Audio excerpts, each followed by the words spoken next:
जय जगन्नाथ। आज पुरी बेलाभूमि रे मु बुलूली एमती बुलू बुलू देखिली अत्यंत सुंदर गोटे बालुका शिल्प देखु अति चमत्कार। मु भाविली हुए तो सुदर्शन पट्टनायक करथिबे किंतु देखिला बेलको ये भाई जनक मु भाविली काले सुदर्शन पट्टनायक पचारि किंतु यही भाई तांकर कलाकृति आसतु तांकर परिचय जानिबा।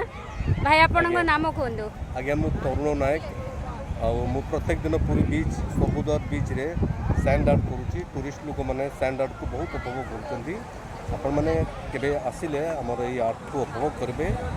मु पूरा विश्वास करुच्ची आर्ट आप प्रभावित कर निश्चिंत भाव रे भाई सैंड आर्ट को लेकिन आमर ओडिशा टूरिज्म इंटरेस्टेड अच्छा सैंड आर्ट कंपटीशन जो फेस्टिवल होची आप मैंने सैंड आर्ट फेस्टिवल को उपभोग करेंगे।